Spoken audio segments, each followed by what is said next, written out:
Kesempatan pagi ini saya akan sharing berbagi dengan saudara semua satu pengajaran firman Allah yang pagi ini saya berikan judul Daya Cipta Firman, atau kita sering menyebutnya sebagai kuasa cipta daripada firman Allah. Latar belakang dari saya melepaskan pengajaran firman Allah ini adalah gini saudara ya, ada banyak di antara kita orang Kristen tahu tentang yang namanya kuasa firman. Hampir semua kita, hampir mayoritas kita orang percaya, anak Tuhan orang Kristen tahu firman itu berkuasa, kuasanya tanpa batas, ajaib dalam hidup kita. Tetapi latar belakang gini, tahu saja ternyata gak cukup. Semua kita tahu firman berkuasa, tapi ternyata tahu saja tentang kuasa firman yang dahsyat gak cukup. Karena ada banyak orang ternyata tidak punya daya untuk mengucapkan itu kuasa firman. Seperti ada halangan, seperti ada yang menghambat. Makanya saya katakan tahu saja gak cukup tentang kuasa firman. Terbukti ada banyak kita terhambat, ada hambatan untuk kita memperkatakan kuasa firman itu dalam kehidupan kita secara pribadi. Ini yang saya coba mau sodorkan sama saudara lewat pengajaran firman ini tentang kuasa atau daya cipta firman. Kita baca ayatnya dulu saudara ya. Yohanes pasal 1 ayat yang sering kita baca tentunya. Ayat 1 sampai 3, ayat yang sering kita pahami juga. Tidak ada salahnya kita ulang kembali. Yohanes 1 ayat 1 sampai 3, saya baca ayat 1, saudara 2, 3-nya sama-sama ya. Yohanes 1 ayat 1 begini kata firman Allah. Pada mulanya adalah firman. Firman itu bersama-sama dengan Allah dan firman itu adalah Allah. Ayat 2 teruskan saudara.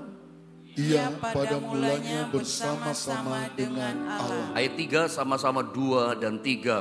Segala sesuatu dijadikan oleh Dia dan tanpa Dia tidak ada suatu pun yang telah jadi dari segala yang telah dijadikan. Berdasarkan Yohanes pasal 1 ayat 1 sampai 3 yang barusan kita baca, apa yang kita bisa pelajari, yang kita bisa lihat dari ayat-ayat ini? Coba Anda lihat gambar pertama. Lihat ayat ini, gambar pertama dikatakan bahwa berdasarkan ayat yang kita baca tadi Yohanes 1 ayat 1 sampai 3, firman Tuhan itu punya daya, punya kuasa mencipta gitu ya. Selalu saya katakan begini, kalau kita baca firman Tuhan, itu kita membaca sesuatu yang dapat menciptakan sesuatu. Kalau saya menerangkan Yohanes pasal 1 ayat 1 sampai 3, selalu saya memilih kata ini yang saya lepaskan. Supaya apa? Mengingatkan, menyadarkan kita. Gini loh, bahwa firman Allah yang kita baca itu berkuasa loh.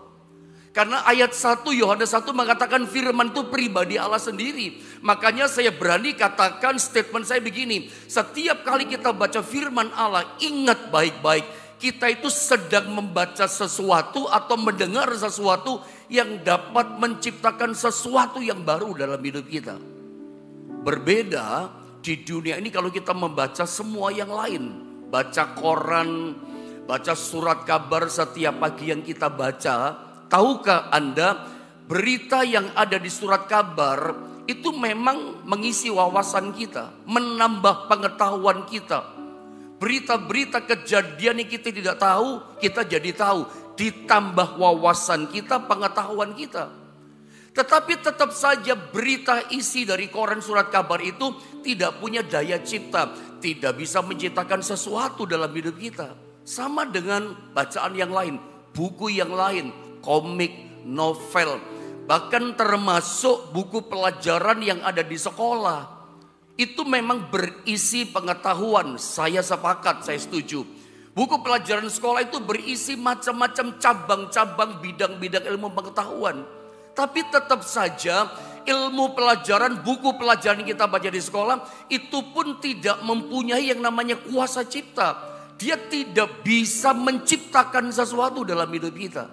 Tetapi sungguh berbeda ketika kita baca firman. Karena firman Allah itu punya kuasa cipta. Saya ingin ulang sedikit saja. Coba kembalikan ayat tadi, dikatakan begini bahwa pada mulanya adalah firman. Sebelum segala sesuatu ada, yang ada awalnya mulanya adalah firman. Lalu firman itu, perkataan Allah itu bersama-sama dengan Allah, menyatu dengan pribadi Allah. Seperti Anda lihat saya, Anda juga dengar perkataan saya, suara saya. Di mana ada suara saya terdengar, di situ pasti ada pribadi saya. Oh, pasti ada Yohanesnya. Karena namanya perkataan saya itu pasti nempel, become one dengan diri saya. Seperti itulah dikatakan, ya pada mulanya adalah firman, firman bersama-sama dengan Allah, dan firman itu adalah Allah menyatu. Ia pada mulanya atau awalnya bersama-sama dengan Allah, clear, jelas. Nah ini dikatakan ayat 3 yang saya maksudkan. Segala sesuatu dijadikan oleh Dia. Dia ini siapa? Firman. Dan tanpa Dia, tanpa firman, dikatakan tidak ada suatu pun yang telah jadi, dikatakan dari segala yang telah dijadikan. Jadi ayat 3 mengatakan bahwa segala sesuatu yang ada di alam semesta yang kita lihat, yang terjadi, yang ada ini, itu semua jadi karena firman. Tanpa firman tidak ada satupun yang jadi. Dengan kata lain, ayat 3 menegaskan, menjelaskan kepada kita, firman itu yang menciptakan, yang mengadakan. Dia punya kuasa cipta. Allah, nanti kalau kita baca pada bagian akhir dalam kitab Ibrani pasal 11, itu menciptakan segala sesuatu dengan berfirman, dengan berkata. Kecuali satu, hanya manusia. Dia jadikan dengan tangannya. Tapi selebihnya semuanya itu Allah mencipta dengan berfirman. Jadilah, jadilah. Dia berkata, semua jadi. Dia berkata, semua jadi ada. Yang tadinya tidak ada, jadi ada. Yang tadinya gak kelihatan, jadi kelihatan, muncul, nongol. Dengan apa dia menjadikan, memperlihatkan semua yang ada? Dengan berfirman. Hanya manusia dengan tangan, tapi selebihnya semuanya dengan berfirman, kata Ibrani 11 ayat 3. Ada kesempatan nanti kita lihat itu ayat. Jadi kita lihat ketika kita dengar firman Allah, ketika kita baca firman Allah, kita sedang membaca, mendengar sesuatu yang dapat menciptakan sesuatu dalam kehidupan kita. Ada banyak contoh di Alkitab, saudara ya. Salah satu contoh misalnya Matius pasal 4 ayat 4 atau Lukas 4:4, Matius 4:4 sama, saudara ya. Ketika Yesus digoda, dicobai oleh iblis, karena Yesus puasa 40 hari 40 malam, dia tidak makan 40 hari, laparlah Yesus. Lalu iblis mencobai menggoda Yesus, obah batu jadi roti. Pakai instan caranya, saya katakan dalam 2 hari kemarin. Tapi kita lihat menarik apa jawabannya Yesus dalam Matius 4 ayat 4. Ini contoh yang menarik buat kita tentang firman itu punya daya cipta. Lihat ya, tetapi Yesus menjawabnya, ada tertulis, manusia hidup bukan dari roti saja, tetapi dari setiap firman yang keluar dari mulut Allah. Ini Yesus langsung yang mengajarkan bahwa kita ini semua manusia hidup bukan hanya dari roti saja. Kita bisa hidup di dunia ini bukan hanya karena faktor nasi saja atau makanan-makanan yang lain, kata Yesus. Manusia hidup bukan hanya dari makanan saja, roti saja, tapi kita hidup dikatakan dari setiap firman yang keluar dari mulutnya Allah. Ini Yesus yang berkata, kita bisa hidup loh di dunia ini. Kenapa? Karena firman yang kita percaya, yang kita pegang, yang keluar dari mulutnya Allah, itu bisa bikin kita hidup. Maksudnya ketika firman dilepaskan, ketika firman kita baca, kita percayai, kita hidupi, kita lakukan, kita taati. Nah firman yang kita lakukan, kita taati, itu bisa menghidupkan kita, bisa kasih kita hidup. Segala keperluan kita disediakan. Segala kita butuhkan dikasih, asal kita percaya dengan daya cipta firman. Dia bisa mengadakan, membuat kita hidup. Ada banyak contoh tuh di Alkitab. Misalnya bangsa Israel itu berada di padang gurun, saudara ya. Itu karena kuasa firman tuh. Apapun yang Musa katakan dari pesan Tuhan, mereka mesti lakukan. Selama mereka taat, mereka nurut, mereka terpelihara. Tuhan katakan, pokoknya kalau tiang awan, tiang api bergerak, jalan. Kamu mesti jalan, bongkar kemah, jalan gitu ya. Makanya mereka itu kayak nomaden ya, terus jalan di padang gurun. Ikuti perintah Tuhan, ikuti langkah Tuhan. Selama mereka taat, mereka nurut sama firman-Nya, dipelihara. Padang gurun tak kerja. Di padang gurun negeri yang tiada tetaburannya, kata Yeremia. Tidak ada kehidupan. Tidak ada gandum, tidak ada roti, tapi dikasih makan bisa hidup. Karena apa? Kuasa firman. Tidak ada air, gunung batu berkata keluar air, terpelihara.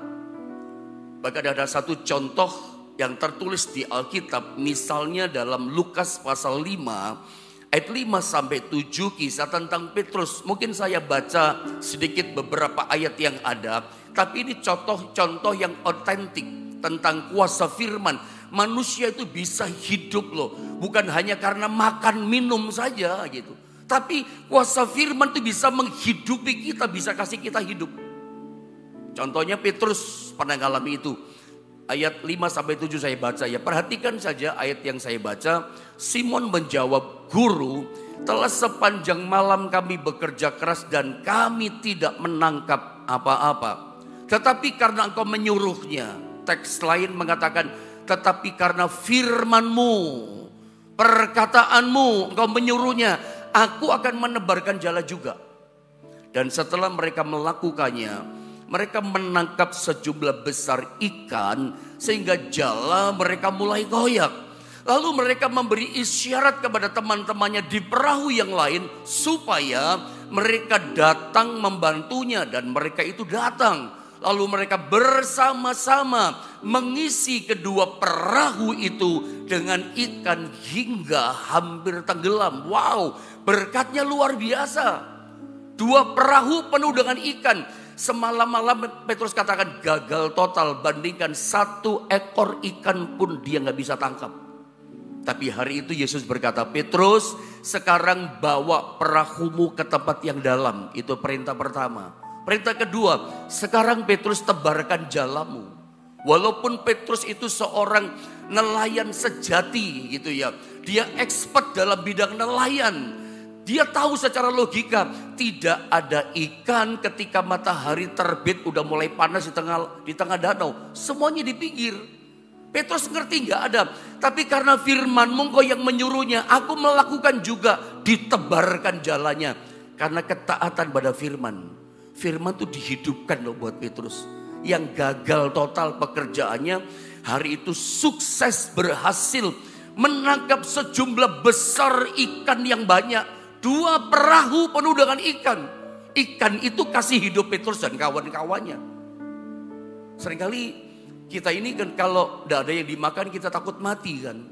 Kalau kelaparan tidak ada yang dimakan, semua manusia di dunia ini di belahan dunia takut mati. Itu yang kita takutkan kan. Orang kerja keras cari duit, bangun pagi sampai jauh malam, peras keringat untuk apa? Untuk cari makan. Uang semua ekonomi tujuannya apa? Yang primer, yang paling pokok kan makan. Orang takut kelaparan. Kelaparan bisa mati. Hari ini ada satu jaminan. Daya cipta kuasa firman sanggup kasih hidup sama kita. Asal percaya sama firman. Ada banyak orang terbalik. Tinggalkan firman, tinggalkan Tuhan, tinggalkan saat teduh mendengar perkataan Tuhan yang punya daya cipta justru untuk kerja keras. Kerja butuh, cari uang harus. Tapi jangan lupa saat teduh dengan kuasa firman.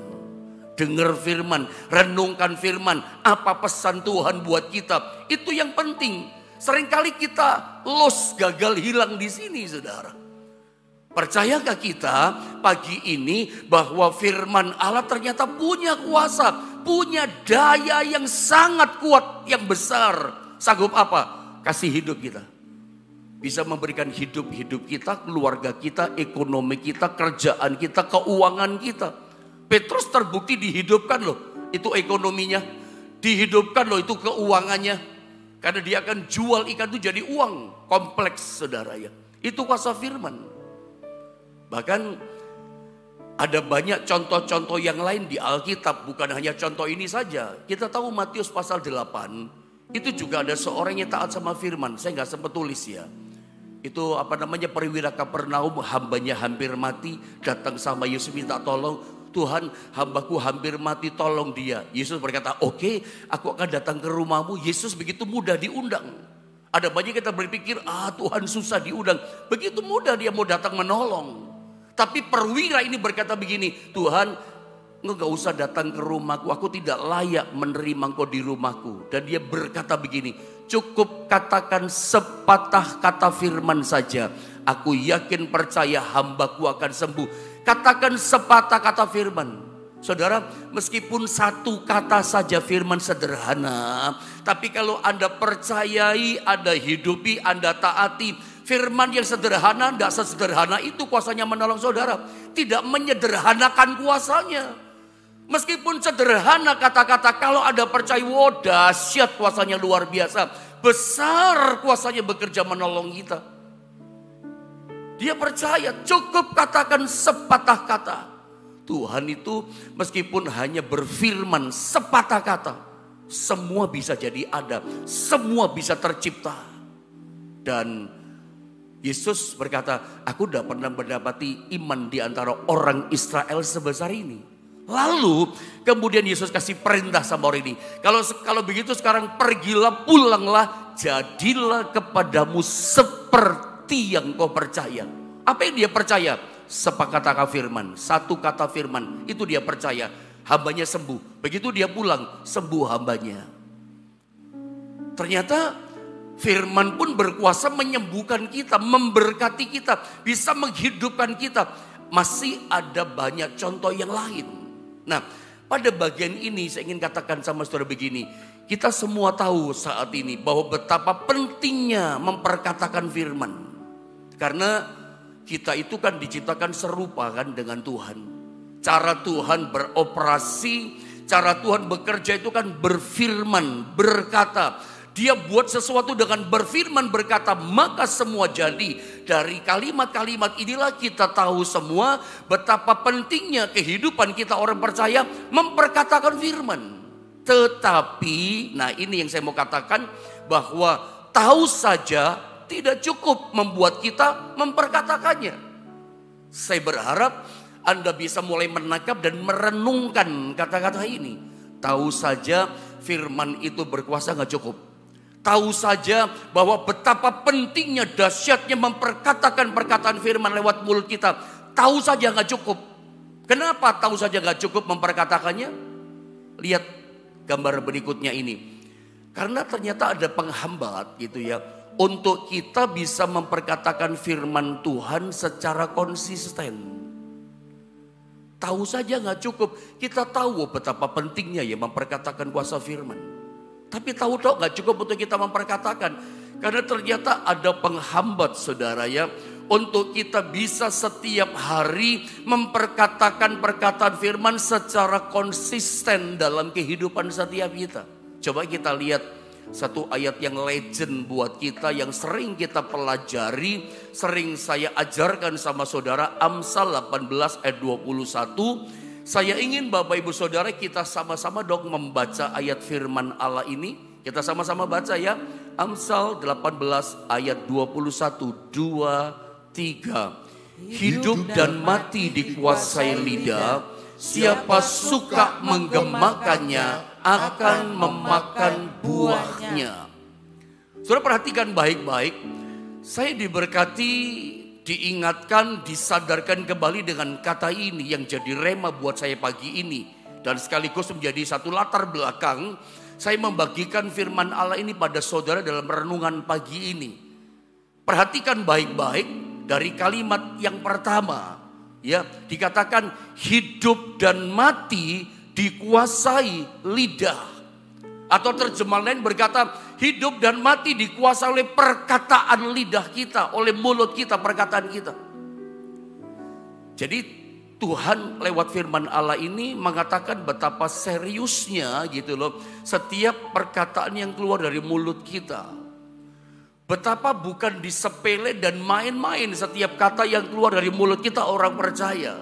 Sampai Tuhan firman-Nya berkata, sampai hidupnya kita, mati kita itu ditentukan oleh perkataan yang keluar dari lidah kita atau mulut kita.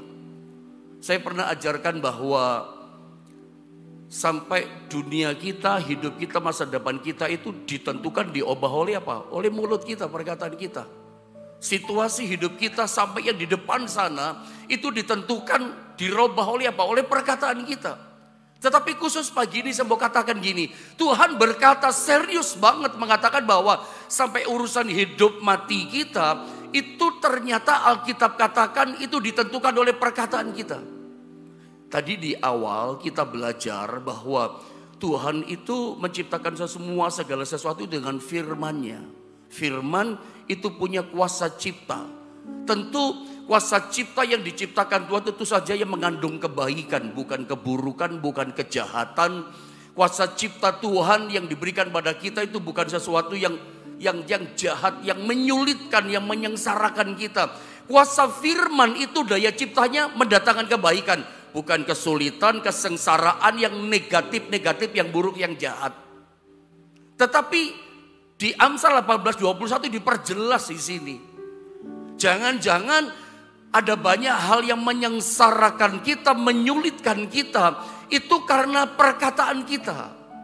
Jadi sebetulnya ayat ini menyadarkan kita, mengingatkan kita. Tuhan sendiri yang berkata dalam firman-Nya bahwa ternyata hidupnya kita, matinya kita ditentukan oleh mulut kita. Hidupnya ekonomi kita, hidupnya keluarga kita, hidupnya keuangan kita, hidupnya bisnisnya saudara, usaha dagang saudara. Sekarang mungkin masih mati, tapi itu akan dihidupkan oleh kuasa perkataan firman. Ingat, kita diciptakan serupa segambar dengan Tuhan. Petrus yang gagal itu hidup lagi usahanya karena perkataan Tuhan dia lakukan. Dan di ayat ini diperjelas ternyata kita bisa hidup dan mati sengsara kita ditentukan oleh perkataan kita. Jelas Alkitab kalimat berikutnya, siapa suka menggemakannya akan memakan buahnya. Diperjelas dalam perjanjian lama ada satu ayat yang Tuhan pernah katakan kepada Nabi Musa bahwa bilangan 14 ayat 28 ternyata Tuhan itu mengikuti apa yang kita katakan. Jadi apa yang kita katakan di hadapan Tuhan itu yang Tuhan ikuti. Itu yang Tuhan lakukan untuk hidup kita. Coba lihat ayat ini ya. Saya baca pelan-pelan, perhatikan ayat ini. Ini situasinya ketika bangsa Israel ada di padang gurun. Bilangan 14 ayat 28. Kalau perlu catat ini ayat, ingat baik-baik ini ayat. Mungkin gak cukup dicatat di kertas, catat tebal-tebal, besar-besar di hati setiap kita. Tuhan Allah kita ngikutin apa yang kita katakan. Saya baca ya, bilangan 14, 28. Katakanlah kepada mereka, Tuhan ngomong sama Musa, katakan sama Israel, demi aku yang hidup, demikianlah firman Tuhan, bahwasanya, perhatikan, seperti yang kamu katakan di hadapanku, demikianlah akan kulakukan kepadamu. Jadi Tuhan akan melakukan, Tuhan akan memberikan, Tuhan akan mengerjakan setiap yang kita katakan di hadapannya Tuhan. Jadi menarik, saya berani katakan, jangan-jangan hari ini semua yang terjadi pada kita, yang kita alami itu hasil semua yang kita katakan.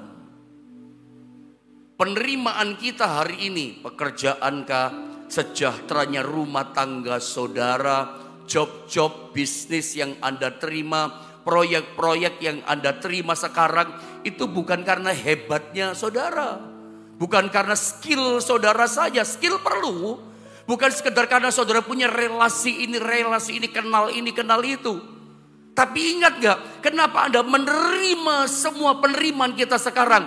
Itu hasil dari setiap yang Anda katakan kepada Tuhan. Karena ternyata semua dan setiap yang kita katakan di hadapan Tuhan, Tuhan katakan, itu yang kulakukan kepadamu. Tuhan mengikuti, melakukan setiap yang kita katakan di hadapannya. Kalau saya introspeksi diri saya, melihat ke belakang dan mengintrospeksi hari ini, saya tahu pasti bahwa semua yang saya dapatkan, saya terima hari ini dalam hidup saya, pelayanan saya, itu hasil dari semua yang saya katakan di hadapan Tuhan. Dalam doa saya katakan kepada Dia, itu saya terima sekarang. Karena Tuhan mengikuti, melakukan, mengerjakan setiap yang kita katakan di hadapannya. Saya cuma mau katakan betapa besarnya kuasa perkataan. Betapa dahsyatnya kuasa perkataan yang kita ucapkan setiap hari di hadapan Tuhan. Nah, ayat ini ketika saya renungkan saya teringat satu kata yang pernah diucapkan oleh Abraham dalam Kejadian pasal 22 ayat 1 sampai 19. Tentu kepanjangan pagi ini kita baca, tapi 2 ayat saya bacakan dalam ayat 7 dan 8 dalam Kejadian 22. Dikatakan begini, lalu berkatalah Ishak kepada Abraham ayahnya, "Bapa," sahut Abraham, "Ya anakku, bertanyalah ia, di sini sudah ada api dan kayu, tetapi di manakah anak domba untuk korban bakaran itu?" Jadi dalam ayat ini Abraham kan dapat perintah korbankan anaknya dipersembahkan di Gunung Moria. Pagi-pagi Abraham langsung lakukan perintahnya itu. Dia langsung bawa itu semuanya, saudara ya. Yang namanya anaknya itu dipersembahkan sama Tuhan. Dia tinggalkan hambanya. Dalam perjalanan si anak ini ngomong gini, "Bapak, kayu sama api sudah ada, tapi dombanya mana? Untuk korban bakaran, dombanya belum ada." Lihat jawaban Abraham. Spontan, tapi itu perkataannya. Sahut Abraham, "Allah yang akan menyediakan. Allah yang Jehovah Jireh menyediakan buat kita anak domba untuk korban bakaran baginya, anakku," dan seterusnya. Abraham mengucapkan dengan iman. Padahal Abraham tidak tahu nanti di atas terjadi apa. Yang dia tahu dia akan korbankan anaknya. Terjadi struggle, perang batin dalam dirinya. Tapi dengan iman dia berkata, nanti Allah yang Jehovah Jireh menyediakan. Betul, ketika mau disembelih dikorbankan anaknya, embek di belakang seekor domba tersangkut di semak-semak. Tuhan menyediakan. Saya ingat ini perkataan Abraham. Di masa sukar, di masa sulit, belajar beriman akan kuasa firman. Perkatakan perkataan iman. Apa yang dikatakan firman, lakukan dengan iman. Sumbernya bukan dari diri kita sendiri. Sumbernya karena kita percaya sama firman. Itu dasarnya. Percaya pada pribadi Yesus, percaya pada firman. Itu namanya iman. Bukan percaya kepada orang pintar. Bukan percaya kepada yang lain. Tapi kita percaya pada pribadi Yesus Allah sendiri, percaya pada firman. Itu namanya iman. Perkatakan dengan iman. Dan Abraham mengalami itu. Makanya ini contoh yang baik buat setiap kita. Di tengah-tengah kesukaran, kesulitan yang sedang kita hadapi. Mari kita belajar lawan kesulitan kita dengan perkataan iman. Seperti pelajaran dari Yesus tadi. Matius 4 atau Lukas 4 ada 3 macam godaan kan. Dia lawan semua dengan firman. Ada tertulis. Ubah batu jadi roti, ada tertulis. Jangan kau mencobai Tuhan Allahmu. Dia menang. Dibawa ke tempat yang tinggi. Nanti malaikat yang akan menatang kau, jatuhkan dirimu. Ya, Yesus pun ada tertulis dengan firman lagi dia lawan. Sampai kekayaan dunia. Kalau kau sujud menyembahku, kata iblis, semua aku berikan kepadamu. Iblis katakan, ada tertulis, hanya kepada Tuhan Allah saja engkau sujud menyembah. Engkau berbakti kepada dia. Iblis dikalahkan. Dengan apa Yesus melawan itu pencobaan, mengalahkan itu ujian? Dengan firman, perkataan iman. Mari kita belajar, kalau Yesus pun melawan iblis, godaan semua dengan perkataan itu. Kita pun belajar dari pribadi Yesus. Saya tidak tahu hari ini apa yang sedang Anda hadapi. Situasi sukar apa yang sedang Anda hadapi sulit itu saat ini. Lawan semua, hadapi dengan perkataan iman yang keluar dari mulut kita. Hidup mati kita ditentukan perkataan kita. Masa depan kita, dunia kita, pekerjaan kita bisa dirubah dengan kuasa perkataan kita. Abraham berkata, nanti Allah yang menyediakan. Betul, di atas gunung Allah menyediakan. Tidak ada seorang gembala kambing domba menggembalakan kambing dombanya di atas gunung. Tidak ada. Itu bukan domba yang ketinggalan, kambing ketinggalan, tercecer, tersesat. Enggak. Itu memang Allah yang menyediakan. Saya percaya dalam situasi sukar sulit apapun, selalu Tuhan menyediakan berkat buat kita. Dia akan sediakan rezeki buat kita. Sesulit apapun goncangan di dunia ini, ingat, ada daya cipta firman yang keluar dari mulut Allah. Itu pun ada di mulut kita kuasa itu. Perkatakan dengan iman. Kita akan disediakan semua oleh Tuhan lewat perkataan itu. Petrus itu ngalami dari perkataan Tuhan, dia lakukan loh saudara ya. Semua sumbernya dari perkataan. Makanya saya ingin katakan begini, lihat bagian ini. Bahwa tidak cukup kita jaga perkataan kita, tetapi kita mulai menciptakan sesuatu dengan perkataan kita. Menurut saya statement ini penting. Oh, sangat penting statement ini. Seringkali kita cuman jaga perkataan kita. Jangan ngomong yang jorok, jangan ngomong yang salah gitu. Oke, bagus kita jaga perkataan kita. Nggak ngomong yang buruk, nggak ngomong yang negatif, nggak ngomong yang jahat, nggak ngomong yang cabul, bagus. Tapi kalau kita jadi orang Kristen itu menjaga mulut, itu sifatnya hanya pasif. Tuhan mau kita jadi orang Kristen itu yang aktif. Mulai menciptakan sesuatu dalam hidup kita yang kita jalani dengan perkataan iman kita. Itu yang Tuhan mau sebetulnya. Bukan cuma jaga mulut saudara ya, tapi mulai belajar memperkatakan perkataan iman. Mari praktekkan firman Allah ini dalam kehidupan setiap kita. Pertanyaan yang terakhir mungkin dengan waktu yang ada, mengapa sih perkataan kita orang percaya begitu berkuasa? Ini alasannya. Satu, karena manusia diciptakan serupa dan segambar dengan Allah. Ini yang saya katakan bocoran dari awal. Kenapa sih perkataan kita kok penuh kuasa seperti Tuhan? Jadilah terang, terang jadi. Kenapa kita punya kuasa seperti Tuhan punya kuasa? Ya karena kita dalam Kejadian pasal yang ke-1 dan 2 diciptakan serupa segambar dengan Tuhan. Lihat Ibrani 11 ayat yang ketiga. Ini mungkin sebagai ayat yang terakhir buat kita dengan penjelasan sedikit ya. Karena iman kita mengerti ya bahwa alam semesta telah dijadikan oleh firman Allah. Jelas ya? Sehingga apa yang kita lihat telah terjadi dari apa yang tidak dapat kita lihat. Allah itu menciptakan dengan berfirman. Semua alam semesta dengan berfirman, kecuali manusia dengan tangan.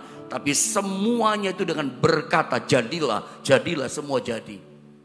Jadi Tuhan itu mencipta semua yang kelihatan di depan mata kita, semua jadi ada itu dengan berfirman, semua jadi. Kenapa? Perkataan kita punya kuasa ya, karena kita diciptakan serupa dengan Tuhan. Sedikit lagi, apa sih arti menciptakan? Mencipta itu dari tidak ada menjadi ada, dari tidak terlihat jadi terlihat. Itu mencipta. Atau saya tunjukkan ayat yang terakhir, betul-betul terakhir. Saya pernah ajarkan ini sama saudara khusus saudara ya. Coba lihat beberapa gambar saudara ya. Next dengan cepat multimedia. Berbicara tentang mulut, untuk apa mulut diciptakan? Memperkatakan ini. Ternyata mulut itu alat untuk mengambil. Yang tidak kelihatan jadi kelihatan, yang tidak ada jadi ada, kita nikmati. Contohnya Bilangan 20 ayat 8 saudara ya. Ketika tidak ada air, bangsa ini teriak, Musa kami minta air. Musa katakan, Tuhan mereka minta air. Tuhan ajari sama Musa. Nanti Anda baca di rumah ayat ini ya. Musa berkata kepada gunung batu itu, memancar air, keluar air. Hai gunung batu, keluar air. Suruh ngomong. Loh, ini contoh yang sangat jelas menurut saya. Tidak ada contoh yang lebih jelas dari ayat ini. Tuhan yang ngajar langsung sama Musa, seorang manusia yang sama dengan kita, bagaimana menggunakan daya cipta kuasa firman. Kamu ngomong sama gunung batu. Kalau Anda punya masalah, boleh gak pendeta saya ngomong sama masalah saya? Boleh. Pendeta saya punya dagangan gak laku, boleh gak saya ngomong sama dagangan saya? Boleh. Hei dagangan, sebutkan barangnya. Sekarang kamu laku dalam nama Yesus, kamu terjual lepas dalam nama Yesus. Boleh saja. Gunung batu itu gak ada air. Musa diajarin langsung oleh yang maha kuasa, Allah yang maha tinggi. Hai gunung batu, memancar keluar air, biar jadi mata air untuk minum 3 juta orang, bukan 10 orang. Kalau 10 orang cerit itu mata air yang besar 3 juta. Anda lihat daya ciptanya sangat besar. Itu Tuhan yang ngajar. Dan kembali pagi ini Tuhan mengajar kepada kita. Seperti Yesus hadapi iblis, masalahnya berkata dengan firman. Kita pun berperang seperti pedang perkataan kita. Lawan iblis, lawan gunung batu masalah kita dengan apa? Dengan berkata. Secara konsisten. Ya, secara konsisten ucapkan tiap hari. saya percaya kemenangan berkat kehidupan bagian setiap kita lewat perkataan iman yang tertutup jadi terbuka, yang mustahil jadi tidak mustahil buat setiap kita. Mari sama-sama kita berdoa.